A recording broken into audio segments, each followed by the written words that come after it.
Hello बच्चों, मैं ममता Jain class 11th economics के अंदर आपका एक बार फिर से स्वागत करती हूँ। बच्चों, अपन 11th इकोनॉमिक्स के अंदर जो इसकी बुक है इंडियन इकोनॉमी अर्थात भारतीय अर्थव्यवस्था स्टार्ट कर चुके और अपना फर्स्ट चैप्टर लास्ट वीडियो के अंदर अपना कंप्लीट हो गया था। उसका नाम था स्वतंत्रता की पूर्व संध्या पर भारतीय अर्थव्यवस्था। आज हम अपना सेकेंड चैप्टर स्टार्ट करेंगे जिसका नाम है भारतीय अर्थव्यवस्था 1950 टू 1990 अर्थात 1950 से लेके 1990 तक की भारतीय अर्थव्यवस्था का वर्णन अपन अपने इस चैप्टर के अंदर करेंगे। तो सेकेंड चैप्टर के फर्स्ट पार्ट के अंदर आज अपन देखेंगे भारत का आर्थिक नियोजन।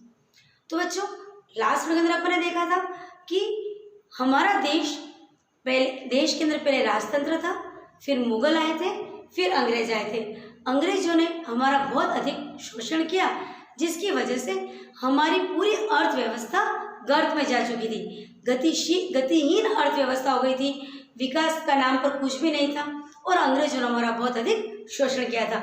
और मैंने अर्थव्यवस्था की सारी विशेषताएं आपको लास्ट वीडियो के अंदर बता दी थी। आज के इस वीडियो के अंदर अपन देखेंगे कि क्योंकि हमारा देश बहुत पिछड़ गया था, आर्थिक रूप से पिछड़ गया था, तो हम चाहते थे कि हमारा देश वापस पटरी पर आए, हमारी अर्थव्यवस्था वापस पटरी पर आए, देश विकास के पथ पर अग्रसर हो।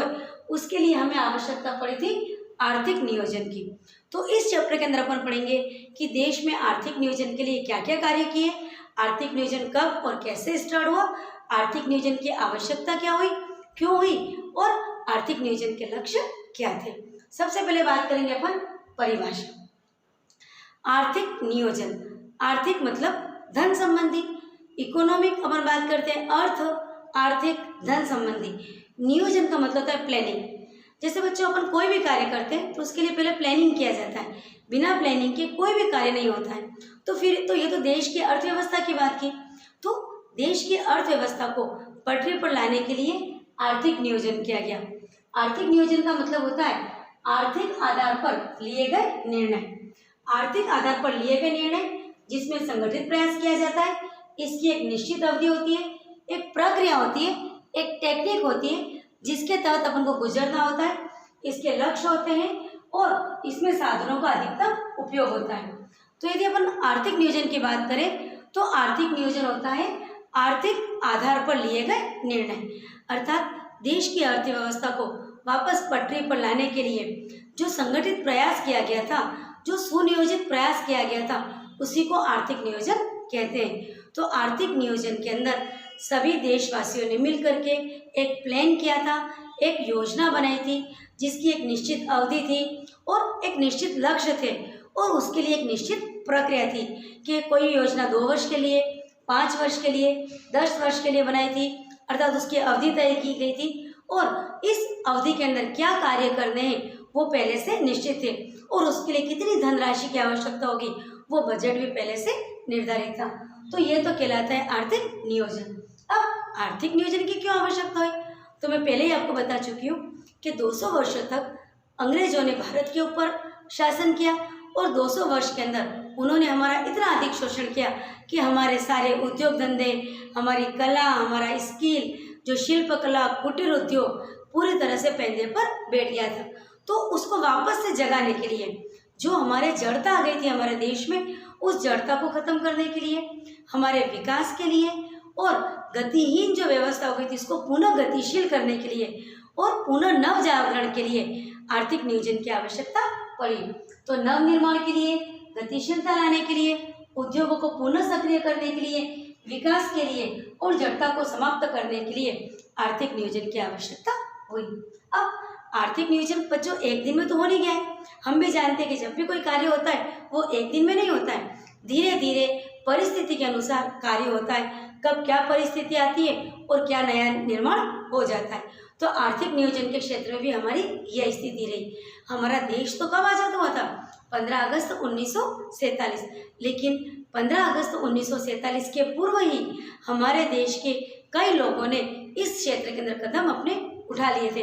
कई सारे ऐसे अर्थशास्त्री थे, कई सारे ऐसे महान लोग थे जिन्होंने देश की अर्थव्यवस्था को सुधारने के लिए प्रयास भारत के स्वतंत्र होने से पूर्व ही प्रारंभ कर दिए थे, लेकिन ये सारे प्रयास केवल सैद्धांतिक रहे, किताबों में रहे, कागजों पे रहे, मीटिंगें हुई, सभाएं हुई, लेकिन उसका भली भांति क्रियान्वयन नहीं हो सका।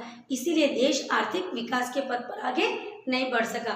15 अगस्त 1947 को जब देश आज़ाद हो गया तो हमारे जो तत्कालीन प्रधानमंत्री थे पंडित जवाहरलाल नेहरू, उन्होंने उनके सामने बहुत अधिक चुनौतियाँ थी और उन्होंने अन्य लोगों के साथ मिलकर के बहुत सारी योजनाएं बनाई, आर्थिक नियोजन के बहुत सारे प्लान किए और 1951 से विधिवत रूप से आर्थिक नियोजन हुआ।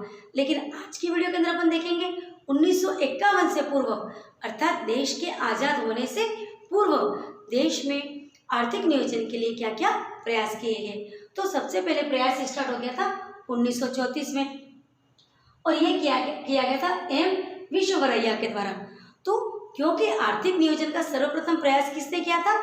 एम विश्वेश्वरैया ने, इसलिए इन्हें आर्थिक नियोजन का पिता भी कहते हैं।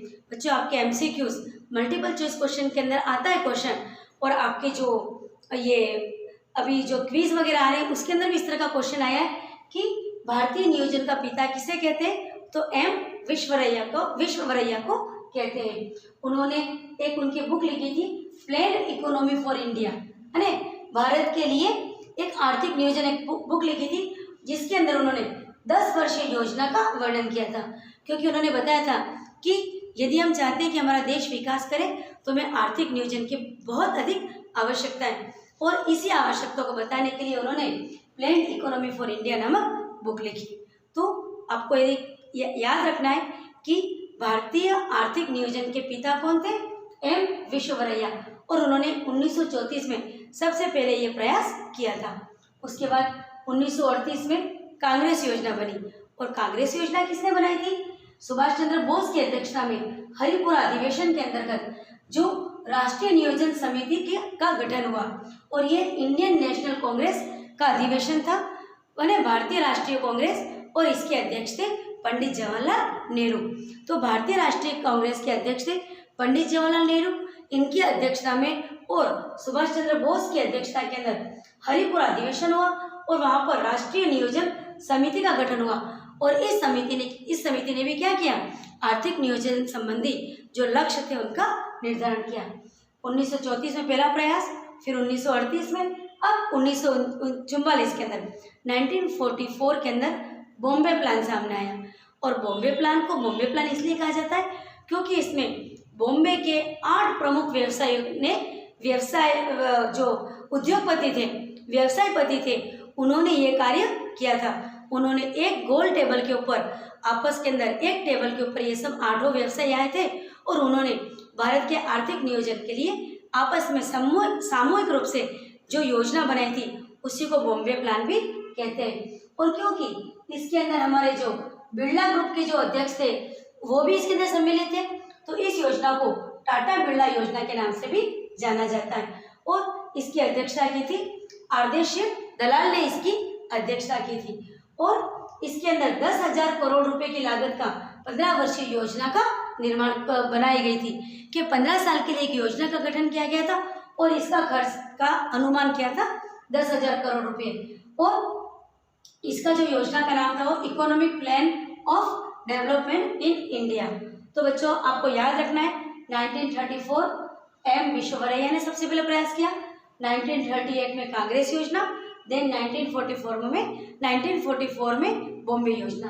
अब और आगे 1944 में ही एक और योजना बनी थी जिसको कहते हैं जन योजना, और ये जो साम्यवादी विचारक और भारतीय श्रम संघ के अध्यक्ष एम.एन. रॉय की अध्यक्षता में ये जन योजना बनी, और 15,000 करोड़ की ये योजना थी जो 10 वर्ष के लिए बनाई गई थी। उसके बाद 1945 के अंदर मन्ना नारायण अग्रवाल की अध्यक्षता में जो गांधीवादी विचारक थे उन्होंने भी आर्थिक योजना बनाई।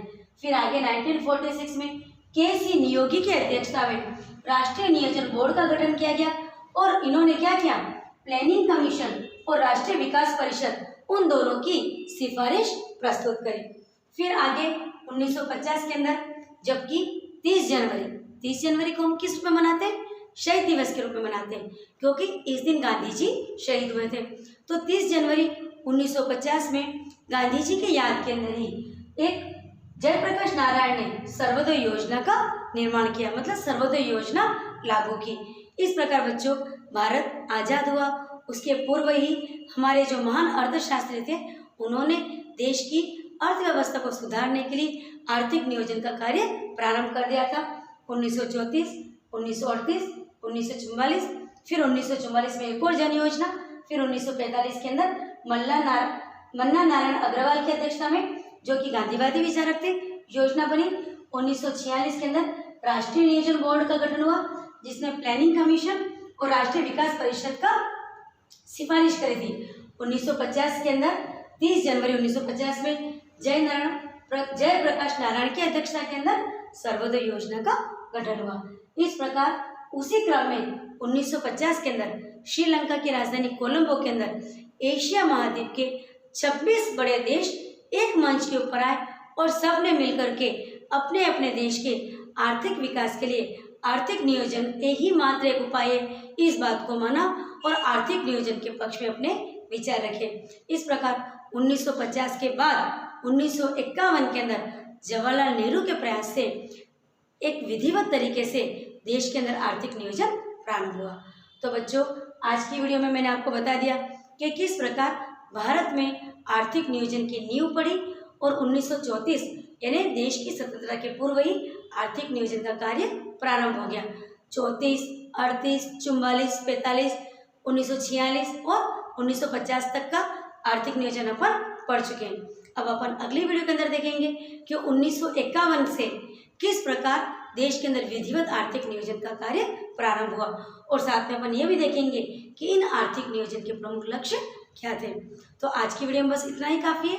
मेरी इस वीडियो को अच्छे से देखिए, 1 से 2 बार देखिए और अपने नोट्स तैयार रखिए ताकि आपको चीज़ें अच्छी तरह से समझ में आए। यदि आप इसमें कुछ चेंज चाहते हैं तो आप कमेंट बॉक्स के अंदर मुझे बताइए ताकि मैं आपके अकॉर्डिंग इसमें चेंज लाऊंगी। तो अगली वीडियो के अंदर अपन फिर से मिलते हैं, तब तक के लिए थैंक यू।